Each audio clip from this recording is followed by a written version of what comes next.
ओम शांति। आज का प्रश्न है, ब्राह्मण जीवन में चलते चलते अगर कमजोरी आती है तो उसका कारण क्या है। तो अव्यक्त बाप दादा ने इसका उत्तर दिया है। बाप दादा ने देखा कि बच्चे उमंग उत्साह में भी रहते हैं, ज्ञान की जीवन अच्छी भी लगती है, ज्ञान सुनना सुनाना इसमें भी अच्छे आगे बढ़ रहे हैं। लेकिन चलते चलते अगर कमजोरी आती है तो उसका कारण क्या है। तो बाबा ने इसका उत्तर दिया है, विशेष कारण है कि जो कहते हो, जो सुनते हो, उस एक एक गुण का, शक्ति का, ज्ञान के पॉइंट्स का अनुभव कम है। बाबा कह रहे हैं जो ज्ञान के पॉइंट्स हम रोज सुनते हैं, जो अनुभव करते हैं योग में गुणों का, शक्तियों का, वो सिर्फ आप वर्णन कर रहे हो, उसका अनुभव नहीं है। मानो सारे दिन में स्वयं भी व दूसरों को भी कितने बार कहते हो। हम दूसरों को कहते हैं ना, मैं आत्मा हूँ, आप आत्मा हो, शांत स्वरूप हो, सुख स्वरूप हो। कितने बार स्वयं भी सोचते हो और दूसरों को भी कहते हो। मतलब हम खुद भी सोचते हैं और दूसरों को भी बताते रहते हैं हमेशा। तो बाबा कह रहे लेकिन चलते फिरते आत्मिक अनुभूति, ज्ञान स्वरूप, प्रेम स्वरूप, शांत स्वरूप की अनुभूति वो कम होती है। सुनना कहना ज्यादा है और अनुभूति कम है। तो बाबा कह रहे लेकिन सबसे बड़ी अथॉरिटी अनुभव की होती है, तो उस अनुभव में खो जाओ।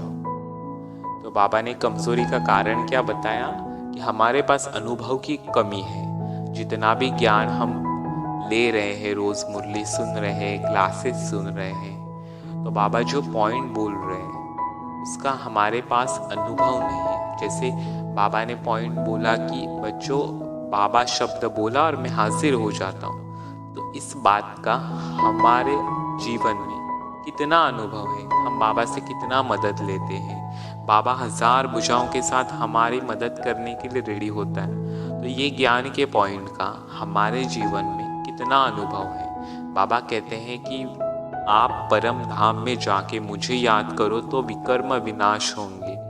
तो बाबा ने ये ज्ञान की पॉइंट बताई, तो हमें क्वेश्चन आना चाहिए, तो परम धाम में याद कर लिया तो विकर्म विनाश हुए, तो हमारे पास क्या प्रूफ है। तो ये ज्ञान की पॉइंट का अनुभव होगा तो हम दूसरों को भी अच्छे तरह से बता सकते हैं। तो ये ज्ञान का हमारा जीवन के अंदर अनुभव कब बढ़ेगा, जब हम इस ज्ञान का मनन चिंतन करेंगे, एकांत में बैठकर हर गुण, हर शक्ति, हर ज्ञान की पॉइंट, स्वमान, इसका रोज मनन चिंतन करेंगे तो वो अनुभव हो जाएगा।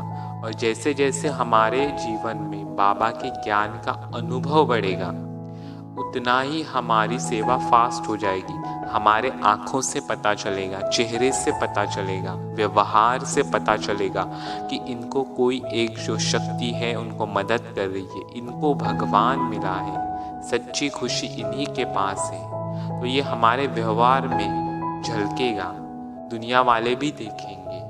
तभी मतलब इसलिए बाबा कह रहे हैं कि अनुभव बढ़ाओ, और अनुभव बढ़ाने के लिए हमें हर रोज़ ज़्यादा नहीं पर ज्ञान की 2 पॉइंट्स का तो मनन चिंतन ज़रूर करना चाहिए। तब हमारा अनुभव बढ़ेगा और अनुभव के साथ साथ आत्मविश्वास भी। बाबा में, ज्ञान में हमारा आत्मविश्वास बढ़ेगा। ठीक है। ओम शांति।